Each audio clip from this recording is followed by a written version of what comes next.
Welcome to Higher Education Advocates Podcast.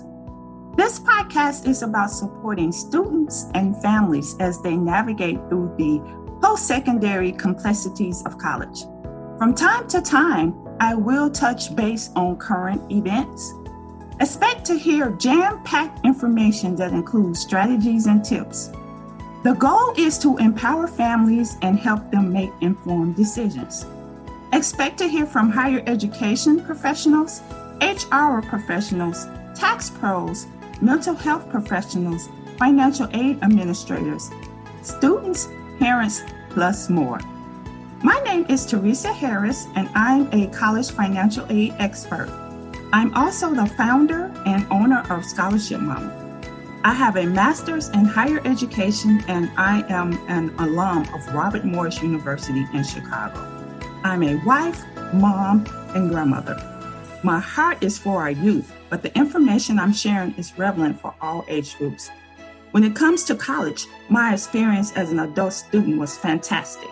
I was eager to learn and ready to start a new career, and the only way I could pay for college was to borrow loans. One thing I failed to realize is the impact student loans would have on my future. I borrowed thousands of dollars during my undergraduate career, and as time went on, the amount I owed ballooned. As of this recording, I'm still paying off student loans, and I completed college years ago. For the record, I don't have anything against student loans, but I do believe in responsible borrowing, which is something I didn't do. As for the podcast, expect to hear from me on a bi-weekly basis. This podcast is available on Anchor FM and Scholarship Momma YouTube channel. For more information, check out my website, www.scholarshipmomma.com. Hey, friends and new listeners, so glad you can join me. This is Teresa Harris, aka Scholarship Momma, and welcome to Higher Education Advocates Podcast. April is Financial Literacy Month. More specifically, it refers to the set of skills and knowledge that allows an individual to make informed and effective decisions with all of their financial resources. I know in some cases, because I have heard from many of you, that the coronavirus has had a major impact on your financial goals and your financial circumstances. Well, guess who I have today as a guest on my podcast? It is Michael Benjamin. He is our special guest today.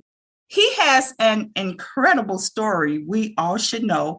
Michael, tell us a little bit about you and just please share your story. Yeah, definitely. First of all, thanks for having me on the podcast, Teresa. I really appreciate the opportunity. All glory to God for us being able to be on the podcast here today. So hopefully, I'm able to add value to everybody listening. So my name is Michael Benjamin. I'm a serial entrepreneur. I call myself financial alchemist because, everything I touch turns to gold in terms of finances. And basically, my whole story is that back when I was 23 years old, a year out of college, when I graduated, I paid off a little bit over $30,000 in student loan debt. And at the time, I kind of looked at it as, it wasn't that deep or anything. But then I kept getting people asking me questions and stuff like that. And then I was like, oh, okay, I could actually turn this into a business as I continued giving people financial advice. And it's one of those things that you don't really look at what you know. Sometimes is that big until you see that other people don't know what you actually already know. So did you want me to get into how I grew up and stuff or just about my finances? Hey, tell us about you. Keep it going. All right. So about me, I was born in Inglewood, California. For anyone that's from California, if you know about Inglewood, crazy place, gang violence, stuff like that. But basically my parents, they moved from Nigeria. So I'm Nigerian. They moved from Nigeria to America. And then we found ourselves in Inglewood. And then we were seeing there's a lot of gun shootings and stuff like that. They didn't want us to grow up around that. So then we moved to a place called Riverside, California, where I spent the majority of my life. And when I was in preschool, it was crazy because when I was attending preschool, I was like the new kid on the block or whatever. And then my teachers, they would call on me to speak. And I just wouldn't say anything. I would just look at them the entire time. Every time they said, "Oh, Michael, what do you think about this? What do you think about that?" And the students would be talking to me. I would just like straight up look at them like I didn't have anything to say at all. So it got to a point, my teachers, they were basically saying like, "Oh, this guy, he needs to be in special education classes." So fast forward, my teachers, they came to my house unannounced. Unannounced to me. I'm pretty sure they told my parents and stuff. So they were just observing me. And then they saw me actually like talking to my family and stuff. And I was like, oh, shoot. So it's like they caught me in my habitat or whatever, being normal, quote unquote normal. So then I had an aunt, and she basically fought as like a mentor for me. That was like my introduction to mentorship. And she was just basically saying like, oh, nothing's wrong with blah, blah, blah. And she kind of helped me battle for me in that situation. And I say that to say, fast forward when I went to college, I became the president of a nationally recognized organization. It's called NSBE, National Society of Black Engineers. And I had to give speeches in front of a lot of people at the time. And then even fast forward to now, getting paid to speak as well. So that story and the growth was the inspiration for my very first book, Power of Yet. And it's basically going from a fixed mindset, meaning that you think you can't grow in where you're at, to a growth mindset, meaning that you can actually grow in where you're at. So in that book, the character, it's a young Black girl. She has like speaking issues, stuff like that. And then she eventually becomes like a motivational speaker.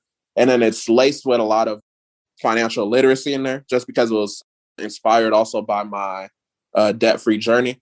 And then I also just recently released a second book, an ebook, Debt-Free at 23, 4 Steps to Pay Off Your Student Loans Quickly. And then I recently released again, within the past couple months or whatever, I just released a credit repair ebook, which is why I say, financial alchemist, because all things financial, I feel like I can excel in them. Wow. Well, you a busy guy. So first of all, let me thank you for making some time for my listeners on today for you to share your knowledge. I'm really appreciative because you have a lot going on. And so I am really appreciative that you took some time out today to share information with us. I have a quick question before we actually dive into the podcast. When I was looking up financial literacy, because April is Financial Literacy Month, when I was looking up financial literacy, there was 1,000 definitions, and I just tried to choose one simple and one best to kind of describe what this podcast was going to be about. Do you have any? I mean, what's your definition of financial literacy? Because the one I gave, I think, is pretty vague. Oh, really? Yeah. So would you agree with that, or would you want to add some more to that? I feel like I would kind of keep it vague, because if we get into something that's like super elaborate, yes, I feel like that can turn people off. And I think with the goal with financial literacy is to welcome people in. And when I look at financial literacy, I just look at it as simply financial knowledge, financial tactics, financial ammunition. So I just kind of look at financial literacy as, I replace the literacy, I guess, with like a powerful word: financial power, financial knowledge, financial ammunition. You know what I'm saying? So that's how I look at it as. Makes sense. Thank you for clarifying that. Right. We want this to be a welcoming environment. And so thank you for clarifying that. Yeah, with the financial literacy piece. But now let's dive into the podcast. As I was saying earlier, the coronavirus has ushered in financial havoc for many families. What, if anything, is there to learn about our finances during this season? And then, it's a part B to this. How can we move forward to secure a better financial future? Yeah, so to the first part of the question, I think what people can learn is that I've been having this conversation a lot too with like clients and stuff. But I think what people can learn is that one source of income is too close to none. So I want y'all listening to write that down. One source of income is too close to none. So if you had only one source of income during before the coronavirus. I hope at least now you kind of woke up to the fact one source of income is too close to none. People losing their jobs and stuff like that. By God's grace, I was lucky not to lose my job or anything, but I always had the mindset, even before coronavirus, and this is what really helped during my debt-free journey. I was like, okay, I have my main source of income, but if I'm going to pay off my student loans in a year, I need to bring in an additional income. It's not rocket science to understand that. Or at the same time, cut your expenses. And I think that kind of goes into part B of what you're saying. So part B, besides like cutting your expenses and living at your capacity of what you're supposed to be living, I think the main thing that I would say is really work on your mindset, because everything starts from the mind. Your financial journey is not only a personal journey, but it's a personal growth journey, personal development journey. So you want to really work on your mindset. You want to focus on getting 1% better each and every day. Don't focus on it like financial. It goes back to the definition. Don't look at it as financial literacy as this elaborate thing that you don't even want to associate yourself with. We have to associate ourselves with financial literacy because of the fact of this world, this United States, right? Just United States corporation, pursuant to, let me give the code so people know I'm not lying. So the code for the United States, 28 USC 3002, it defines the United States. If you go down to number 15, it defines the United States as a corporation. So as a corporation, we got to understand that Macy's is a corporation. Walmart's a corporation. If you go into Macy's, you go into Walmart, you're not going to say I'm a citizen of Macy's or Walmart. Your power is in saying that you're the customer, or by law, the consumer. So we got to understand that we're consumers of the United States. If you want to succeed financially, you have to really understand that mindset and understand that this world runs on like credit. So that kind of gets deeper into the credit talk. Maybe I don't want to get too deep into that, but just understand the mindset piece. You just want to work on your mindset each and every day. Read different books for people that need something practical. You can read The Richest Man in Babylon. And yeah, there's a lot of different resources you can do. You listen to this podcast multiple times, you know what I'm saying? So, yeah. Oh, we're going to talk a little bit about credit. So yeah, save that thought, because we're going to talk a little bit about credit, because I wanted to ask about that too. So all right, it's cool. Coming. Let's talk about the B word meaning budget. I mean, people hate that word budget. Yep. And can you give any input on why it's so hard to do? Even me, I mean, I struggle with it. I want to, give up some of my vulnerabilities doing this podcast, because I struggle with budgeting sometimes too. Why is that so hard? I mean, any tips? Yeah, no, definitely. I got some tips. So a long time ago, before I was even paying off my student loans, this is when I was in college, like 18, 19 years old. I was still figuring stuff out, like in terms of my budget. And I was just kind of looking, because I've always been into self-awareness. I was just looking, I was like, why is like budgeting such a hard thing to do for people? I kind of was always like frugal, I guess, so it wasn't too hard for me. But I'm a human being, so there were those times I went over my budget. And then what I realized as I got into like financial coaching and just seeing how budgets would really mess people up, that B word that we don't want to mess with, the budget. Mm-hmm. I had to take a strategy, and I was like, how can I make a budget more digestible? So I cover this in my ebook, my Debt Free at 23 ebook as well. I say that you want to prioritize a system over a budget. So I like to look at it as something else. It's pretty much the same thing, but I'm going to explain the differences. So first of all, system. I like acronyms, by the way. So system stands for saving yourself time, energy, and money. Saving yourself time, energy, and money. So when we implement a system over a budget, we're not only saving ourselves time because we're not as stressed, we're saving ourselves energy from the stress of what if I go over my budget, and we're saving ourselves money as a byproduct, because like I said, your financial journey is also your personal growth journey. So when you reduce your stress, you're going to be more effective. So that's the point I'm making. So anyways, with a system, It's different from a budget in the sense that the system implements what we call guilt-free spending. So when I have my budget, people might look at this as like a fun category or something, but I had a client, she was basically saying like, oh, she already has like a fun category. But then I said, change it literally to guilt-free spending. So on any given month, based off of your own self-awareness, you know that you can spend a certain amount that you won't have to judge yourself based on. And that was really a game changer for her. I've seen it as a game changer for some of my clients. And when you structure it in terms of a system versus a budget, system meaning also you automate all your bills and stuff where they're supposed to go. But the main thing really that I could use to explain it easily is the system is logical, whereas the budget is emotional. So we're taking a logical approach to money versus an emotional approach to money. Paying off student loan debt, student loans, and the whole system, it's a logical system. Their system is to keep you paying those loans for as long as possible. Anything that you borrow, they want you to pay for it as long as possible. If we're being emotional with it, we're just going to lose the battle. So we have to apply logic. So that's why I say use a system versus a budget, because you have all your bills where they're supposed to go. But the most important thing, I have this guilt-free spending. So I'm not necessarily worried like with my budget, oh, what if I go over my budget? What if I go over my budget? I know I can just rely on that guilt-free spending. So I'm not stressed about worrying about it as much. So that's really helped me budget more effectively. I love your acronym for system. I've never thought of it like that way. Yeah. That's golden.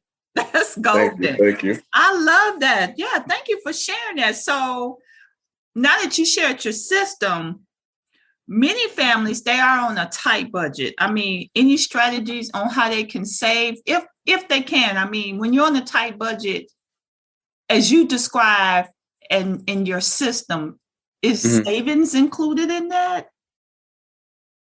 Yeah. So, I mean, it's really, I've kind of changed my mindset in terms of like the whole emergency savings thing. Okay. Like, let me just touch on that specifically real quick. So when I was paying off my student loans, I understood that, these financial gurus, quote unquote, they say save the 6 to 12 month emergency fund. Yes. But I was like, that's going to hold me back during my journey if I know I'm just going to be paying it off for a year. So I took a risk. I don't recommend everybody does this. A lot of financial advice or financial stuff that I say may be risky, but at the end of the day, you have to do what works for your own specific situation. It just worked for me. So I said that versus doing the 6 to 12 month thing, which would have been thousands upon thousands of dollars saved, I was just like, I'm just going to save $1,000 per year. So during my debt-free journey, I knew it was just going to be a year. I just saved $1,000 and I was able to focus just on my financial goal. But if we're just talking about savings in general, yeah, when you're creating your system, again, it's really dependent on, whatever your financial journey happens to be. Me personally, now that I've been dealing more so with like credit stuff, I don't really look at an emergency fund as something that's necessary, because I look at the fact of, let's say you have $20,000 in your emergency fund, but if we have $20,000 in lines of credit, the knowledge I know in terms of how you can liquidate that each month, I know that you can never basically go broke or anything. So I kind of say that you can have an emergency fund, but I understand the power of how you can utilize credit cards all at the same time while getting the benefits of the reward points and stuff. So yeah, my line of thinking has kind of changed. It goes back to what I was saying earlier, learn something new every day. As I'm continuing to develop, I'm going to continue to learn more over time. So to answer your question, yeah, your savings is implementing that system. But for families on a tight budget, answering that question, what they can be doing now, I would say really you just got to increase your income.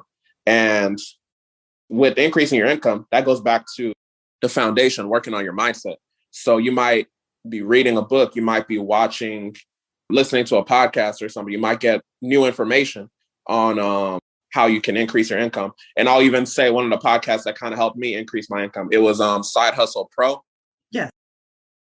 You've heard of that podcast? I have not, but I am taking mental note.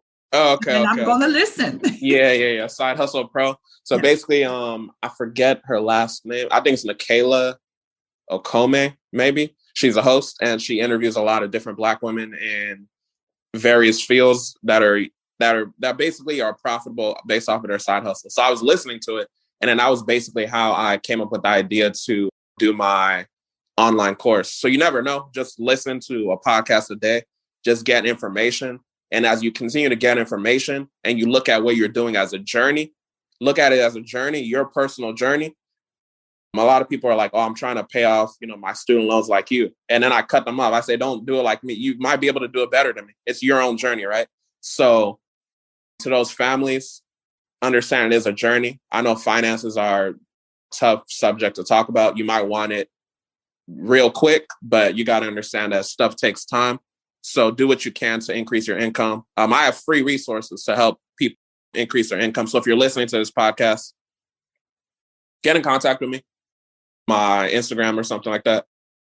And yeah, really, I would say have a level of self-awareness as well, because you want to, if you know you have a tight budget, understand what is negotiable and what's non-negotiable. Once you've had that conversation, take some time and revisit that conversation. You might find that the first time you see something is non-negotiable, it might be negotiable the next time around. Maybe you were just too emotional the first time. You know what I'm saying? So really just revisiting that budget, that system, implement a system, right? If you haven't started implementing a system, that might free up some of your expenses already. And yeah, I think a lot of people sometimes make it deeper than what it is, but really just cut your expenses and increase your income. It might sound super simple, but it's really not much deeper than that. At least for me, as far as anything financial that I've accomplished. Yeah, but that's a great suggestion. So thank you for even sharing that, and thank you for sharing the podcast information. I'm going to make sure to listen to it, but also the listeners will know about it, and perhaps they can reference that podcast as well. Now let's move on to teens, and I'm going to change the word because in terms of financial literacy, but actually it's financial tactics now. So thank you. I've even learned something new today. Like you say, you learn something new every day. Well, I've learned something new. So in terms of financial tactics for our teens, what should we be talking to them about? Because, the teens are my heart. The youth is my heart. This is who I talk to. Although my message, benefits all generations, the youth is really my heart. So how do I talk to them in terms of financial tactics? So I think it really starts with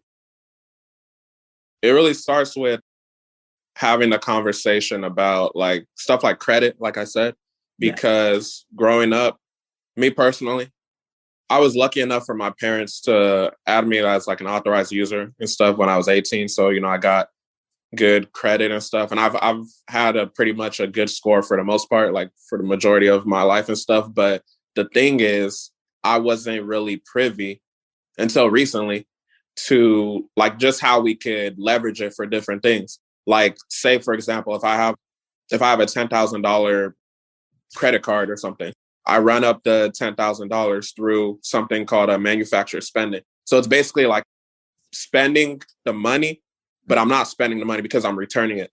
I'm returning it to get the benefits of the reward points. If I do that and I get a 1% cash back, I get a guaranteed $100 per month. That can eliminate an electricity bill. So it's just understanding different tactics of how you could, just leverage stuff within, like I said, this United States corporation, because the corporation is nothing without us, the consumers. So I think just implementing that into the kids and letting them know that the teens, letting them know that this is something that's really important. And I think it also, I'm kind of leading by example by doing this, but because of the whole debt free at 23 thing, back when I was 23, I was young back then and stuff. I started a scholarship this year with my school, with my high school, basically. So in high school, you're like, what? Yeah, you're a teenager in high school. It's so long ago. I forgot. Okay. Yeah. Yeah, the high school kids. Yeah. So I started a scholarship. It's actually due next month so the application period is right now, but I think it starts with things like that.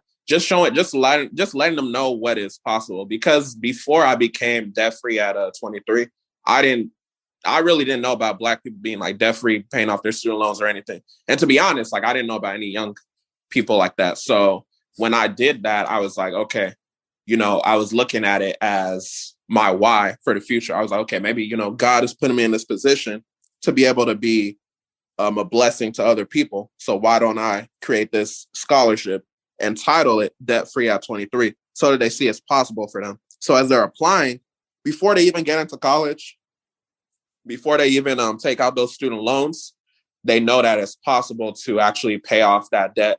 They know that it's possible to, leverage credit cards and stuff like that. And one thing I'm even attempting to do, hopefully, if I get enough time, I'm gonna have 3 scholarship winners with the scholarship, and then if I have the time, I'd like to mentor them further, financial knowledge, financial literacy, stuff like that. So I think it really starts with having a conversation. I know at least in my high school, we didn't have any conversations about financial literacy. It was just AP biology, AP physics, you know what I'm saying? All of this stuff. Majority of stuff I didn't even use in college, and I'm not even using as I'm working right now, but that's a different conversation. So I think it really starts with having the conversation about having a conversation one day at a time. So, all right, let's have a conversation today about credit. Let's have a conversation today about, a credit card. Let's talk about the Truth in Lending Act, 15 USC 1601.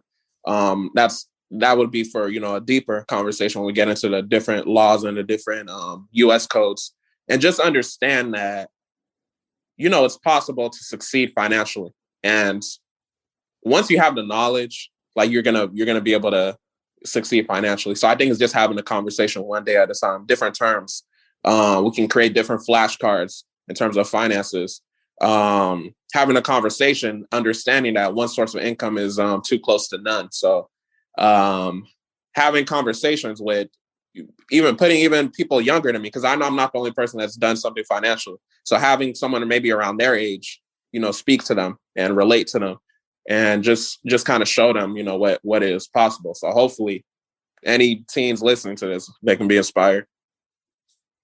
Wow, that's you again. This is some gems that you are dropping here. And so y'all teens, you heard it. We those we need to have conversations, and looks like many, like every day we need to be having conversations of something different.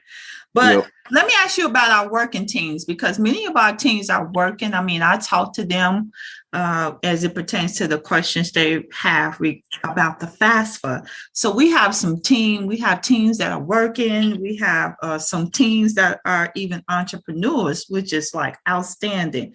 Dope. In terms of financial tactics, any suggestions what they will be doing? Like I hear a lot of people say, you need to open up a Roth, you need to do this. But I mean, our teens, they have other things they want to do with their money, and I get it. Yeah, I feel it. I get it. And I think actually they can have the best of both worlds. So any suggestions on what our working teens should be doing and our entrepreneurs, with their money? Yeah, I definitely have some suggestions. So the number one suggestion I would say, which is something I slept on, and I would say just applying to scholarships, because it's a lot of people their age right now that are not applying to scholarships. So if you look at a scholarship and you think like, oh, so many people are going to apply for it, there's a lot of people that have that mindset, and then they just end up not applying. So it's just about the fact of execution. Create an Excel sheet right now, and then just apply to one scholarship a day. If you did that for a year, let's say you're a junior or something, you applied to over 300 scholarships, you're going to win something. And I actually interviewed, this lady on my podcast, my debt-free podcast. Mm-hmm. And she didn't take out any student loans because she got about 300 something thousand in scholarship funding. And she really mastered the art of winning scholarships. So I would say really apply to scholarships day in and day out. I can get her information for anyone if they were to reach out to me. She really helps teens and people, graduate debt free through scholarships. And that was something that I thought was dope because it goes back to the information. I wasn't really aware of that. I was one of those people like, oh, someone's going to be applying for this scholarship. And I just wasn't even thinking about applying for scholarships, to be honest, So I would say definitely applying to scholarships because that's free money. One thing also in terms of scholarships is you can apply to scholarships with credit unions. So a lot of people are like, oh, I'm not part of the credit union, so I can't apply. But oftentimes, this is, I guess, a tactic. Oftentimes, if you just apply to be in a credit union and then you make like a donation, it might be like $5 or something, you just open an account, you become a member of the credit union, and now you can apply for that scholarship. A lot of kids aren't using that. So if you apply, $5,000 scholarship, $1,000 scholarship, you have the odds that you're going to win it. If I was a kid now, if I was a teen, this is things I would be doing right now, but I didn't have the information back then. So yeah, that's one thing that I would say. And I think you were mentioning in terms of opening a Roth and stuff. Yeah. I guess that's a more advanced strategy. You should always be investing your money to a certain extent. And I'll say, don't just leave it in a regular savings account because you got to be aware. Like with these big banks, I'm not even going to name any banks, but with these big banks, it's like if you get 1% return, what if there's a 2% due to inflation? Now you're at negative 1%. Your money looks like it's not decreasing in value, but it is decreasing in value. So in terms of investments, I would say invest in certain stocks and stuff because you're young, because you're a teen. I wouldn't advise for the more risky, like quick trading. I would say go for stuff like the S&P 500 and stuff like that, stuff that are long-term, basically. You could do your best to max out a Roth IRA if you have those funds for that. But yeah, just get in the habit of investing your money. Put $5 here, $20 here. If you put $100 a month into certain stocks that are usually guaranteed to have that positive return, then you'll definitely do fine. So invest and apply to scholarships. Again, you just dropped some tactics. Yeah, I got you. You just dropped some tactics. These tactics I've never heard of, but it makes so much sense. And let me be clear, because I am scholarship mama, so of course I heard of the scholarships. Oh yeah, of course. But what I haven't heard, which makes so much sense, this particular strategy when it comes to the credit unions. Credit unions do offer account openings at $5. A lot of them do. And, $5 is equivalent to a cup of coffee. So, to open up an account at $5 would be great, which could possibly gain a team thousands of dollars in scholarships. Yep. So that's a win. So, I've never heard of that, but that makes sense. Now, you heard it right here on the podcast. I'm going to share that strategy, you all. Gotcha. I'm going to share that strategy. So that is great. Thank you so much for dropping that gem. Let's talk about college students. So college students, they hardly have any money to begin with. Should they have some type of budget? What about them? Because, a lot of them, they say they eat Roman noodles and stuff like that. And I get it. A lot of them are probably at home now. So the meal is probably better. But definitely. What kind of budget? I think that's the last thing on the college student mind, saving money. So exactly. any suggestions with that, or shall we just bypass the college years and wait till we, get our degree? What's your thoughts on that? Yeah, so my thoughts on it is it goes back to the mindset. So when I was in college, started at 18 years old, I was already budgeting. So I say that everyone should budget because it's a skill. It's a life skill, right? It's like, I guess it's like, if you know how to cook, you can save money and stuff like that. So it's just a certain skill set that I believe that everyone needs to have. So even if you don't have much to budget about, I know a lot of people say, oh, I do it in my head and stuff like that. But I think you should be in the habit of creating a budget or utilizing a system. Because if you don't, what you're going to find is you're spending money here and there. Obviously, you're in college, you want to have fun, go out, this, that, and the third. But you don't just wake up one day and then, oh, okay, I'm financially literate. You got to start by implementing the skill of budgeting. So any college student right now, you should be implementing a budget. For me personally, when I graduated, I was assuming that I was going to get a job right away. That wasn't the case, right? So because I didn't get a job for, how long was it? It took me 5 months to get my job. And then at the seventh month was when I actually started working, right? Okay. But the fact that I was budgeting throughout college and I had saved, thousands of dollars as I graduated, that was enough to, carry me along what I was doing. Like, granted, I was at home, so I didn't have any more rent to pay. Yes. But I had phone bills, stuff like that. And just being able to help around the house financially was great. And it was all due to the fact that I developed the skill of being able to budget. So I say that college kids, be able to work on your budgeting skills, because I had a college job, on campus job. I don't even remember what they were paying me. It was a disrespectful rate. It was maybe like $10, $11. It's so irrelevant. I don't remember it anymore. But I say that to say it's not necessarily about how much you make. It's about how can you manage what you currently have, right?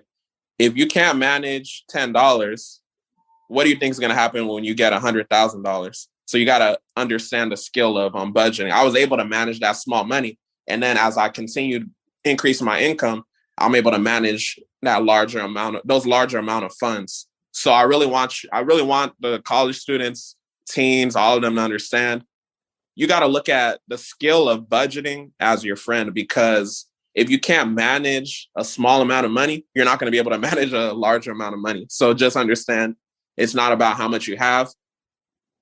It takes a different mindset to manage, what you actually have. That's what I'm trying to say. I get it. I mean, like I said, you dropping some gems. Even me, I'm changing my mindset through the podcast. I get it. Now let's talk about student loans, because and I'm going to share a little bit of vulnerability here, because a little background about me, listeners, in case listeners you don't know, my background is in financial aid. I'm a college financial aid administrator. And I have borrowed student loans for my undergrad. My graduate degree was scholarships. So I learned. I applied for scholarships and I got it for my graduate degree. So that's good. But my undergrad is student loans. But here's what I learned, that this is what I really want to share with the listeners, because I was not aware of this. Here's what I was aware of, is that I was constantly paying student loans once a month. And by the way, I still do it. We are in a forbearance at the recording of this podcast, but I still pay on my student loans. So I was paying on my student loans. What I noticed was it was constantly going up. Mm-hmm. It was constantly going up. So I called the lender to ask why. Why was my loans constantly going up, the payment and the loan amount? And by the way, listeners, I want you to know, again, my background is a college financial aid administrator. I called a good maybe 2 years ago just to ask, why was it going up? What I found out and what I didn't know was compound interest. Yeah, I was blown by how much they told me each day that the loan was accruing interest. I was blown. And because of the amount of interest that is accruing on the loan each day was driving up the monthly payment. But the loan wasn't going down. It was unbelievable to me. So, I mean, I was I was speechless. Can we talk about that, Michael? Can we talk about compound interest? Yeah. So whenever I talk to clients, whenever I talk to people and tell them, break down the whole compound interest thing, I like to say that you got a choice of what side you can be on. You can be on the side of the person that is collecting the compound interest, or you could be on the side that is paying the compound interest. Obviously, when we talk about student loans and any types of debt, when you're collecting a compound interest, we get into things, like I said earlier, like investments and stuff like that. So you gotta really understand the power of that interest, because it's really scary when you break it down. In my ebook, I have a link that links to a YouTube video where some people, they were breaking down the actual interest and how it was like compounding. Yeah. And your student loan interest the interest compounds daily, by the way. But luckily we're in a forbearance period. But yeah, it's just crazy how it compounds. Yeah, I mean, okay, so we're gonna get all of your information, by the way, at the end of the podcast, so we can refer to all these references and resources that you gave us, because it's much needed, but it needs to be known that if you do decide to borrow student loans, just like you said, being on what side, but student loans is pushed as good debt, and so I really want to talk about that. I mean, I try not to get involved with what colleges students and families decide to go to. That's like a personal decision. That's a family decision. So I stay out of that. But what I do try to share is how you may be impacted. My goal is to inform and educate. And then it's up to families how, whatever decision they want to make. But it's such the narrative right now, and it always has been, that student loan debt is considered a good debt. And, it depends on which side of the aisle you're on. That's fine. I'm not here to change the narrative. I'm only here to inform and educate. If a student had to borrow loans, do you think is there a strategy to borrow a certain amount in hopes of getting it paid off, or any suggestions as our students are borrowing student loans to finance their college education?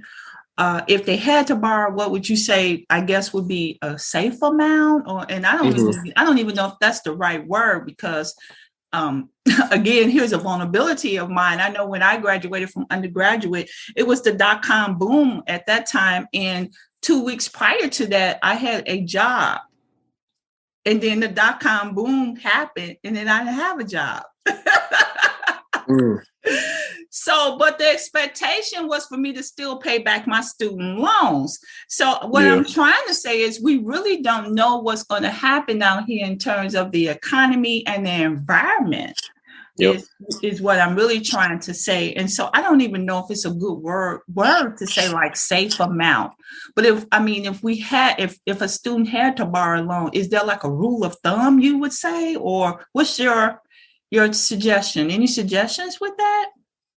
Yeah. So also in my ebook, I break down different situations. I say, if you're in high school, this is what I would recommend. I say, if you're in college, this is what I recommend. Beyond is what I recommend. So I might be saying some stuff that might also be in my ebook. But my thing is, the most simple answer is borrow only what you need. But some people might be like, what do you mean? I say you got to take into consideration a lot of things. So I'm huge on self-awareness.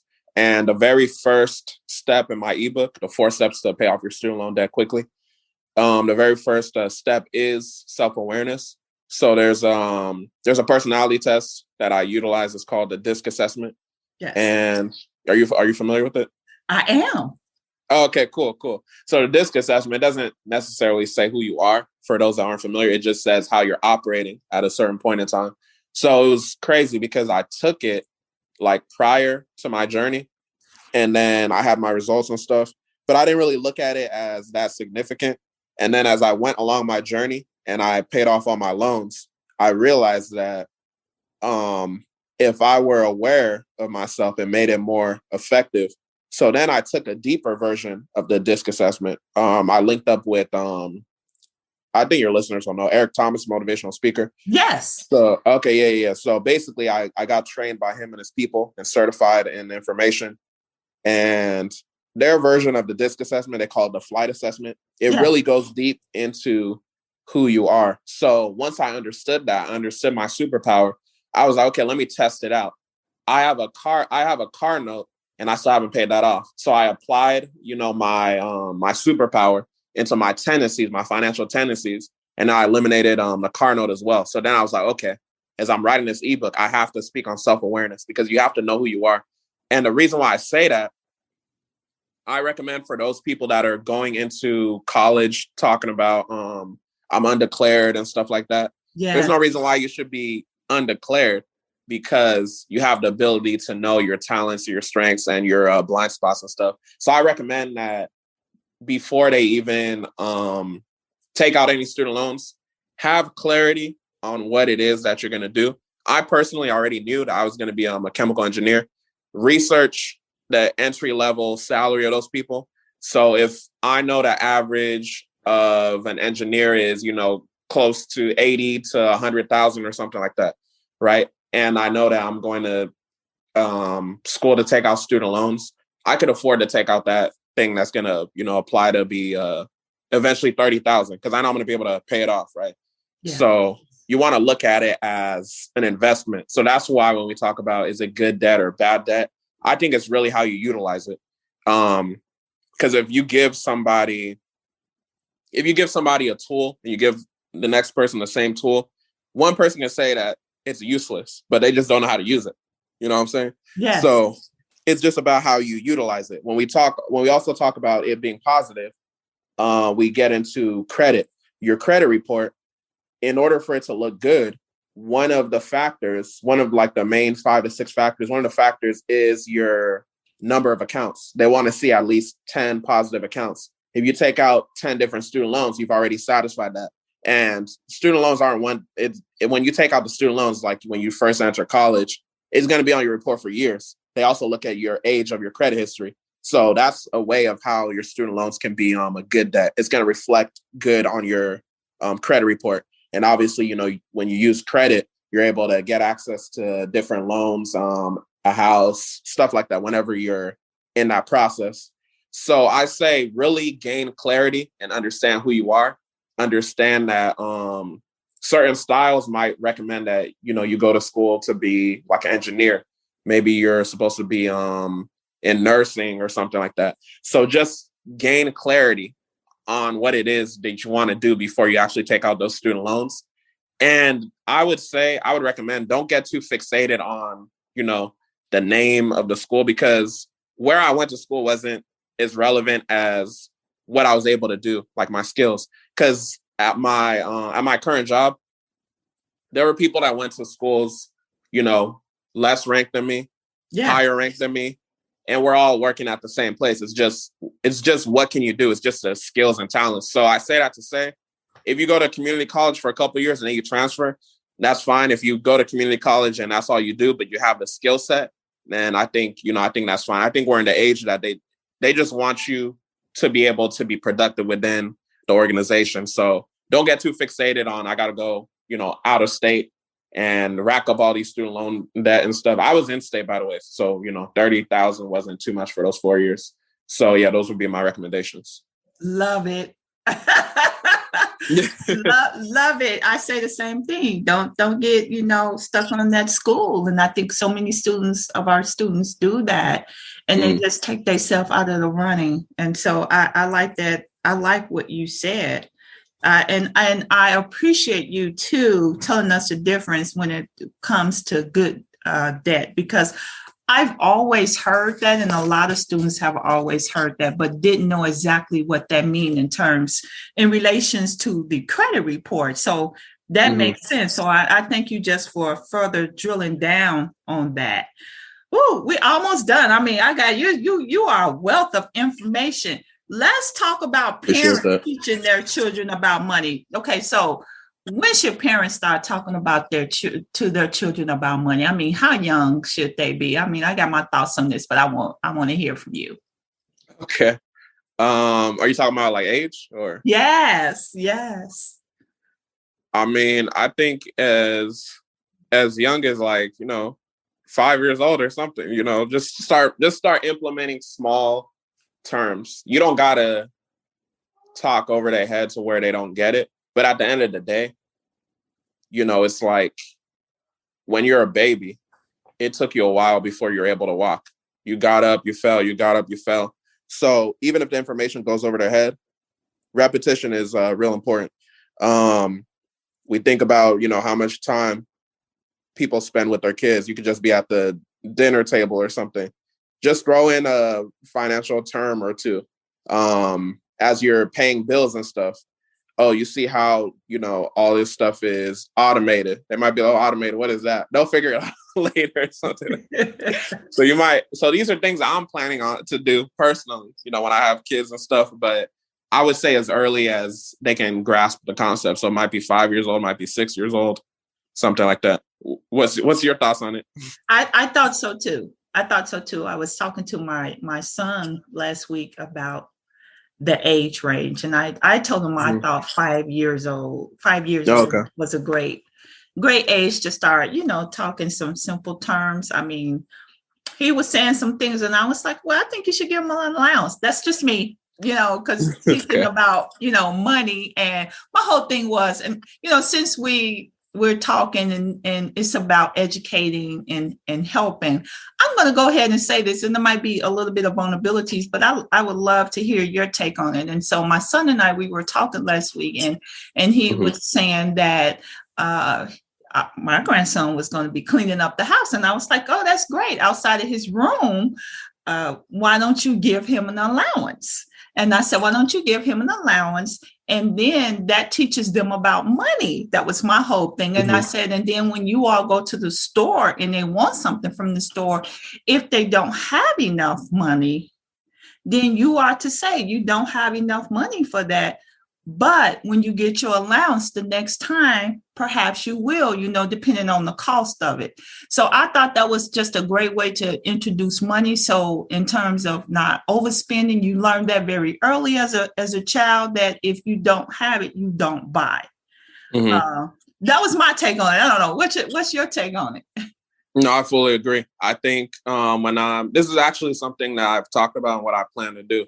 So like when my kids are like, let's say 5 or 6 years old, son, daughter, whatever, I want to do, this is when I want to do it more specifically when I have more than one, because I want to see how they look at money. So I'll give them a quick allowance or something, maybe like a certain amount per month. Like, okay, here you go.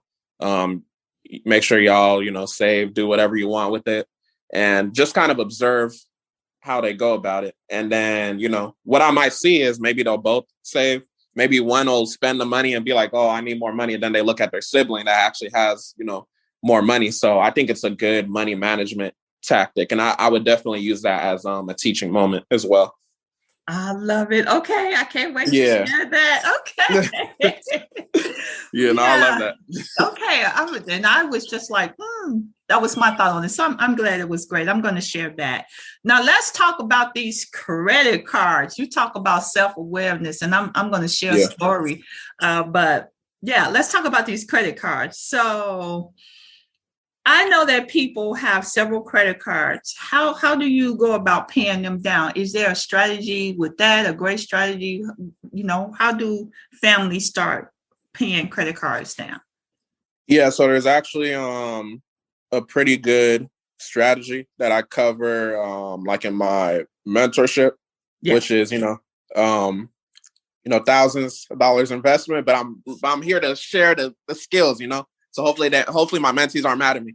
No, but so in terms of credit cards, there's a specific strategy that we use not to pay any interest on credit cards. And this is basically hiding your utilization rate away from like the credit bureaus and the reporting agencies. So let's say you have $10,000 in lines of credit. You have 2 credit cards. One's $5,000, one's $5,000. What you would do is, this is with the assumption that one of the cards is, ran up a lot. So what you would do is, let's say that one of the $5,000 cards is maxed out. First of all, let me just go back to basics. First of all, you got to understand 3 dates. Let's talk about 3 dates with your credit card. So you have your due date, you have your statement date, and then you have your reporting date. Sometimes your statement date is called your closing date. So sometimes your due date let's say it's the first, your closing or statement date might be like the 3rd or 4th. And then your reporting date might be like the 7th. The reporting day is when it reports to the bureaus, Experian, TransUnion, Equifax. So if I understand the relationship between these 3 dates, I understand that I can change the dates if I change my due date. So with this hiding utilization, what you want to do is you want to have half of your cards due on one day, and then the other half due within 2 weeks. So with my $10,000 example, the 2 $5,000 cards, yes, let's say one of them is due on the 1st. I'm going to make sure the other $5,000 or the other half is going to be due 2 weeks from then. So the 15th, as the 1st is about to be due and it's coming, what I'm going to do is I'm going to liquidate the 15 and the one that's due on the 15th, since it's not going to be due for a while. I'm going to liquidate the $5,000 and I'm going to pay the balance down on the one that's due on the 1st. So it's paid down to 0 and it's going to report as 0. When the 15th one is due, because, I liquidated it, yes, I'm going to liquidate the one that's on the 1st. I'm going to pay that balance down. So essentially you're transferring balances, and now we have the skill set to never pay interest on any credit cards. Wow.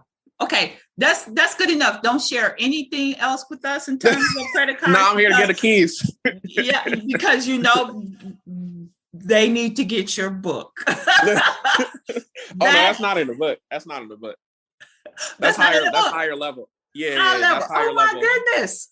That's amazing. That's, again, more gems drop.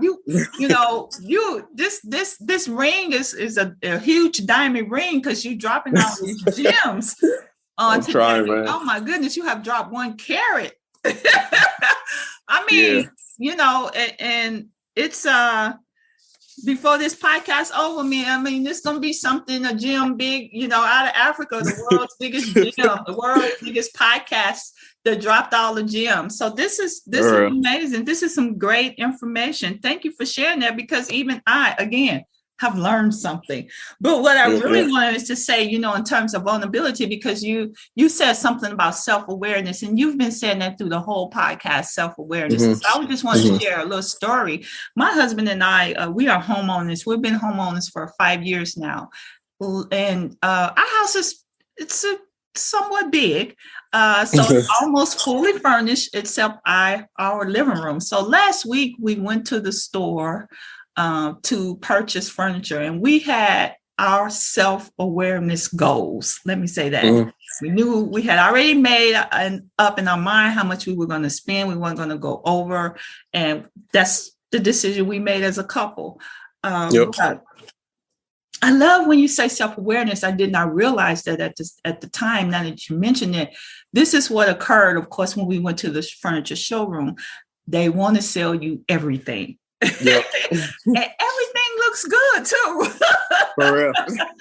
and they have what I kept hearing from the salesperson was tempting information, and it's the debt trap. It's real. It is real. And they had so many options on how we can get more furniture. One of the options was, of course, credit cards. You could put it on credit, 5 years, no interest. Another option is that you can keep ordering furniture, because right now yours is on back order. So if you want to continue to order furniture, you can, and add it to the bill. No charge or anything for extra delivery, because it won't be in. And you can, you could put it in the layaway. I mean, it was just all types of options. And we kind of laughed as a couple, because we had already made our mind up. But really, it's the self-awareness that you just spoke about, that you have to be, aware of what's going on. And how do you deal with it? And at the time, it wasn't about an emotional purchase neither. And I think that's key. But we could have easily walked out of there with like thousands and thousands and thousands of furniture, thousands and thousands. Yeah. Well, let me rephrase that. We could have paid thousands of dollars for furniture and kind of got off of our financial tactics. Yeah. I like that. We were determined, but I mean, they were really landed on thick, but we were determined, not to go into debt and not to go over our budget. So self-awareness played an important part in that. And it's just, I see how it's coming together as we're talking through the podcast when you talk about how self-awareness is really important. And it is. I am totally in agreement with that because I had it to happen to me recently.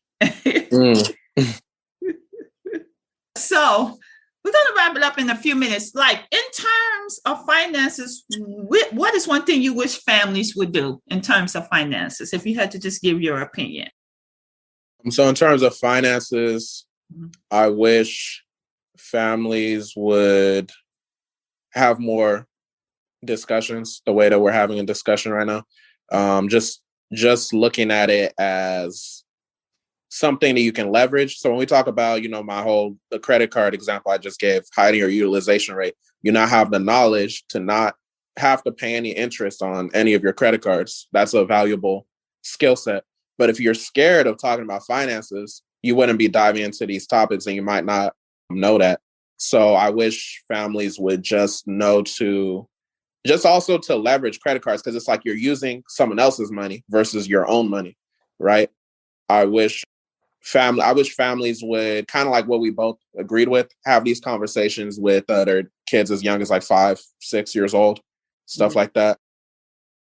I wish families would take advantage, again, of liquidating credit cards. Let me just mention most basic example. This does have fees acquired with it, but if you just want to liquidate your credit cards like really quickly, then it is a method. So this is a PayPal method. So the way that it works is you create a business PayPal account, and then you have a personal PayPal account.